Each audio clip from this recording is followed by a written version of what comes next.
Yeah. Okay. Let's go. We are here for Clydesdale Conversations. We are talking about this year's CrossFit Games, and we have come up with a list independently of what are 3 things that we thought went really well at the CrossFit Games and 3 things that need improvement.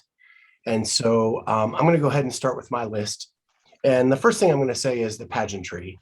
I thought that they did a really good job this year of making it like the World Championships. When you watch other sports, all the extras that come along with the championship of that sport, it had the jet flyovers, it had the military helicopter, it had all the beautiful flags around the outdoor stadium, and it had a great opening ceremony with a lot of fanfare and getting to see all the athletes represent their countries when it came on.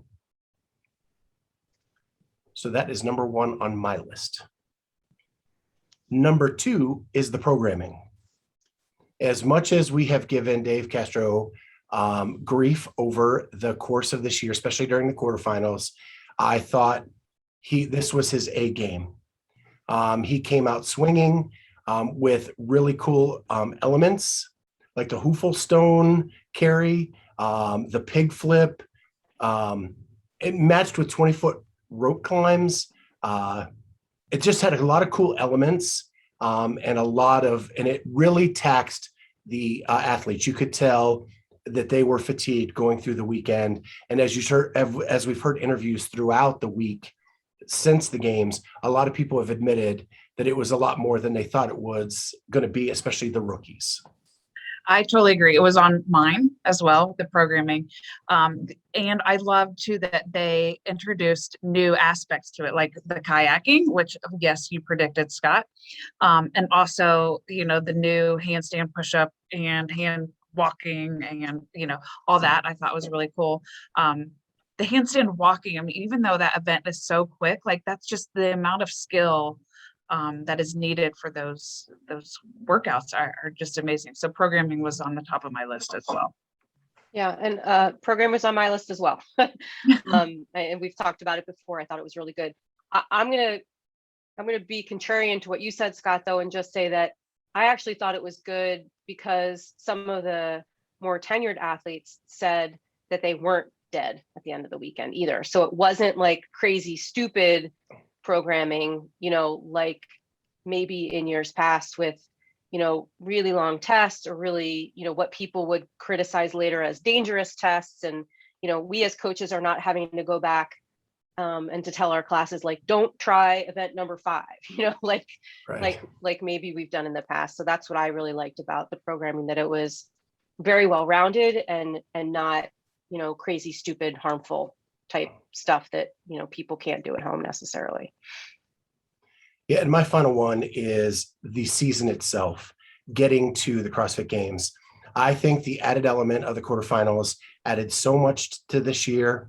Having semifinals on different weeks kept me engaged from the open to the games. And when the semifinals were over, I was itching for the games because the season made sense. The season was pretty concise. And I just love the way it was laid out. And I know it's going to be better when we're out of a COVID era and we can have all in-person semifinals and maybe an in-person last chance qualifier. I think that'll even add to it, but we got a good taste of what it can be this year. Yeah, that was also one of my comments, is that the path to the games and the season and how cohesive it was and inclusive and just, yeah, I really, really enjoyed it, and I hope it sticks around. Yeah. So Amy, what was on your list that I didn't mention?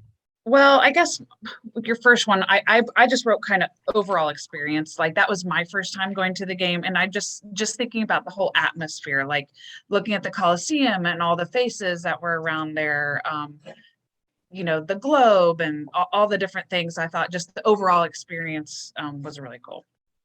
And then the other thing I said, which I know the 3 of us on this podcast recognize just because we've been a part of this and see it, but I don't know if other people do, is how amazing the volunteer staff is. I mean, they have it down pat. Like, I mean, one workout's done, they're rolling stuff out, they're rolling stuff back in. I mean, they're so organized, and I just don't know if people really see what goes into that. And like, they are working out, the volunteers, to get that stage set every heat. And I just think that's something CrossFit does really well, is their volunteers. Yeah, I'm glad you mentioned that, because you're right. And probably seeing it in person is different than, seeing it on a live stream. You see the oceans of people it takes to do all that needs to get done to make that happen. The one thing I had on my list that nobody mentioned, the title sponsor, NoBull. I think they did an excellent job. I'm not a fan of their footwear, and I was wanting to buy a pair of their shoes in the middle of the weekend. Like, I was hooked. I thought they did an excellent job with the athlete packages that they got, all the swag, all the, the apparel that they wore. They made it such a cool experience for the athletes. The wraps on the Coliseum, I think that was all NoBull, NoBull's idea. And they didn't just have NoBull athletes, they had athletes that weren't necessarily sponsored by them. They were just celebrating people that deserve to be celebrated. I mean, the stadium seating that they had in the showroom there, they had plenty of things in stock, lots of different, pieces of apparel that you could buy as a fan. Nothing was really jacked up price wise. I thought they did an excellent job, and we gave them a lot of crap, coming into this, not being Reebok and being such a small company, and how are they going to compete, and how are they going to get up to speed? And I think they did a great job. Yeah, and just to echo that a little bit, I think the presentation they made with the athletes, with the locker room and the photo shoots, was top notch. Totally. That swag was awesome. I was super jealous.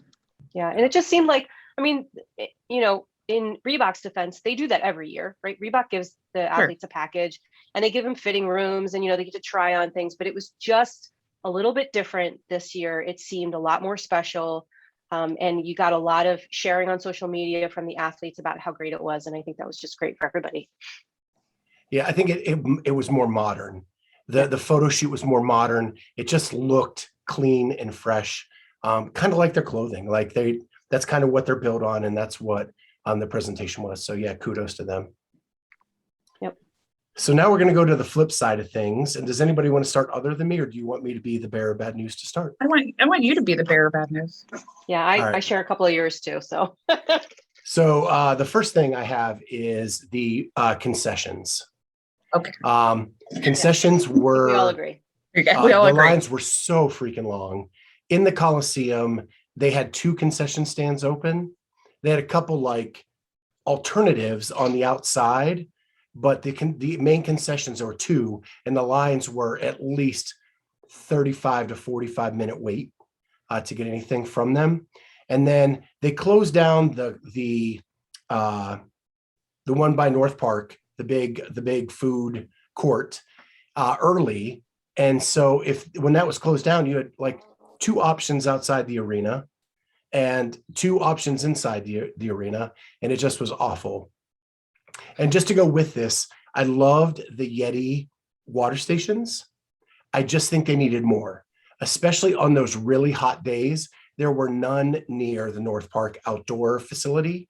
And when you are burning up, there really was none to go grab in that area. I echo the food situation. I wish they would get somebody that like sponsor like Chipotle, and be able to have more of those kind of options. And like there was one vendor or food vendor right outside of Fit Aid Lounge, which was what you're talking about near the Coliseum. And I wish there just would have been more selections.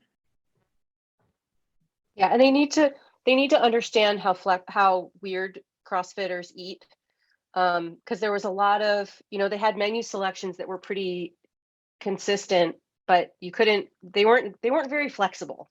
If you wanted like, okay, but I'm not eating corn, or I don't want rice with my burrito, it seemed to throw them off for a loop. It was very hard. And when you're dealing with so many people with so many lines, the last thing you need are these sort of special requests. But we are fussy eaters, And so they need to sort of be more prepared with that. And I agree, Scott, inside the Coliseum, I mean, I missed 2 or 3 heats just trying to get a drink, Right. and that was super, super frustrating. I will add sort of a secondary thing to that in terms of exiting the Coliseum. Now, if that wasn't a fire hazard, I don't know what was, but they only had like one door to exit. And I don't understand why, when the whole event is over, why you can't just open up all the doors and let people go to where they need to go, because it just seemed very silly for us to all sort of funnel into this tiny little hallway and leave. So, I mean, minor complaint, but that sort of bugged me too. Right. So my number 2 is the value of the festival tickets. Having 2 friends that were there with festival tickets, and Amy had a coach's pass, and all they get is a festival ticket.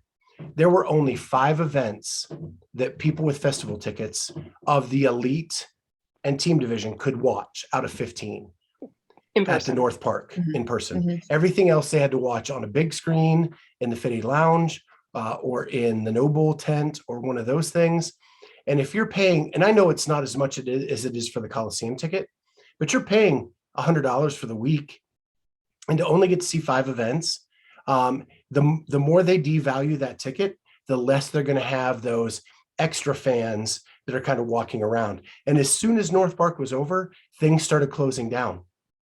Like the outdoor food court, vendor village started to close down early, and then they have nothing to do but sit in Fitty Lounge and watch on the big screen or go back to their hotel. And the Fitty Lounge was amazing, but I wish they would even like give like a day pass for the Coliseum, or like if you can't afford the whole week or the whole weekend, like maybe it's a Saturday or a Sunday only, like if they would give different options with the Coliseum. Yeah. And then go ahead. I was just going to say, I mean, I do think they try to make the experience for people that can't get into the Coliseum be a good experience, right? They had the Fitty Lounge, they had the NoBull thing. I agree. I think they should have left the beer garden open a little bit longer, for people to do that. Because I know in years past, that's where I would go to watch the things. You could even sit in the stands at North Park and watch with the big screen TVs. Now, I don't know if they were doing that, if that was an option or not, because I was usually in the Coliseum. But that's, you would want them to be able to do that because it's frustrating. And then my last complaint is, I think there needs to be more incentive for athletes who finish 21st through 40th. And that is because there is no payout after 20th place. And we had a slew of athletes withdraw from the competition because they started their week off poorly and because of an injury. And that is, I'm not going to call anybody a liar about their injury. It just seemed like everybody who was not having a good week before the weekend withdrew before the cuts came. And I think it's because there is no incentive to move from 34th place to 27th place. And so I don't know if there just needs to be a small award for making each cut, so people like try to at least get that little bit of money to like make the next cut or what.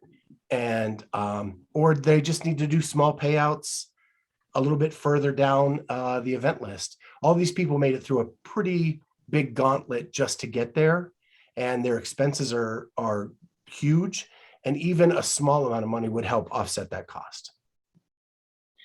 Yeah, I hear what you're saying, but I'm not sure, I'm not sure how I feel about that. I think the cuts were fair, and I know you agree that I think that the cuts were fair. I'm not sure what the answer is, but I hear what you're saying, but I'm just not sure if that's incentive enough for me to. I just want to say freaking work harder. Like, yeah. I'm with you, Amy. I think you get $6,000 worth of swag for showing up, or whatever that number is. And I think if we're seeing that people are sort of bowing out because there's no advantage to getting, moving up 5 places or something, you could make the argument that 40 people is too many people to bring to the games. And maybe we only need 20 people and bring 20 for the first 9 events and then cut it to 10 like Dave wants to do, so he can do some really cool events with just 10 people. So I don't know what the answer is, and again, I see what you're saying. It was just an alarming amount of withdrawals before we got to the first cut.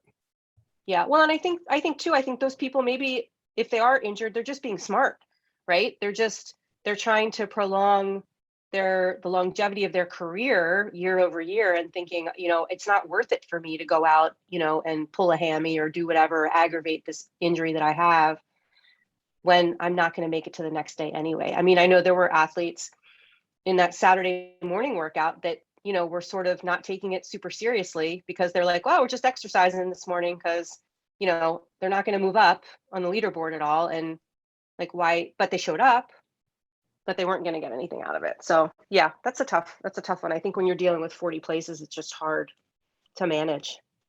I think it just cheats the fans of getting to see them.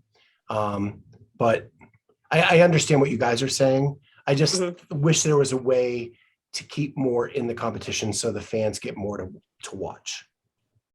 Yeah. I see your point. However, I did not feel like I didn't get to see enough of my favorite people either. Even the ones that got cut after the first or second day, because they were around Bender Village and, mingling with the crowd and that kind of thing too. At least most of them were.